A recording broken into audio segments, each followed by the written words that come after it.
You remind me of an academia study years ago where a school system said to all the kids, here's the test, everybody just do your best. And when the grades came back, they all had C's. Even the people that were A students, their grades got knocked down to C, and the people that had D and F got knocked up to a C. And so everybody was on the same platform. Now, you know how that went, right? The children that had worked very hard and studied were like, what the heck is going on here? This isn't fair. And of course, the people that were not academically pursuing the best, that didn't study at all, got the C grade, and they were very tickled. They were very pleased. So that's really what it sounds like to me in a very simple way. It doesn't work.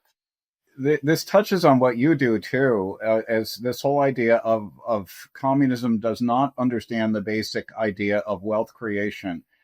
And so the notion is that there's a pie, and if Elon Musk gets more of the pie, then somebody else gets less. There's no notion that, okay, Elon Musk has created something that never existed, like robots or Neuralink that helps, paralyzed people manipulate a robotic arm, or SpaceX, which carries 90% of the world's cargo into space. You create something new, and that creates wealth. And there's just no way within communist ideology or socialist ideology to account for that.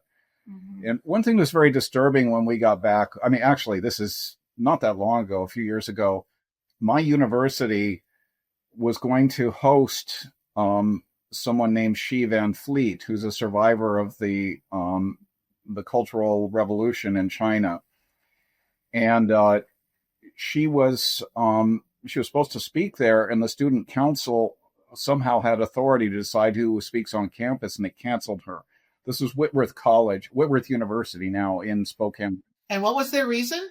They just said they didn't want her. They said she'll be divisive. They said, there's an economics professor on campus. If you want to talk about capitalism, he can do it, and all that. And so I wrote just a scathing editorial about this, and, beat up on my old alma mater, and sent it to the local newspaper, the Spokesman Review in Spokane, Washington, which they printed. But she was brought there by Charlie Kirk's organization, Turning Point. She was supposed to be brought to campus. So they brought her anyway to town and had her speak in a different location. But it was just disgraceful that these students were so afraid of hearing different ideas or something bad about communism from someone as a survivor. Mm-hmm. It really hit home for us too, because one time we flew up to Magadan, which is way up on the Arctic Circle or close to it. It was a major Gulag seaport back in the day.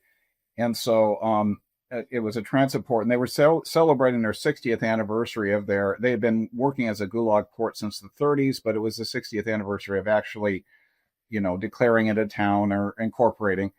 And it so happened that on the plane we flew up on was a guy named Harry Wu. He was an American citizen who was a survivor of the Cultural Revolution in China. And so he had seen many of the same things that happened. And in fact, he talked to us about the whole Chinese, they call it Laogai, but their Gulag system was started with Russian advisors, with Soviet advisors. And so he had gone through the horrors of that and had lived through that for 20 years. And they invited him up there as a part of a program to discuss the excesses of Stalinism and the Gulag and all that. But even now, there are shocking things like, was it Dzerzhinsky? There's one of the worst, most notorious heads of Stalin's secret police. There's still a bust to him in town, and there's a giant monument to the victims of Stalin, but they have little sort of sub monuments. It's out on a mountaintop overlooking the town, but there's little monuments around. So okay, Christians were killed, and Jews were killed, and Muslims, and all this. Among the victims, they have communists. They have a little sub monument to the communists who were killed. they created this system and then they got devoured by it. But the only way apparently they could get approval for this thing was to kind of act as though they too were hapless victims swept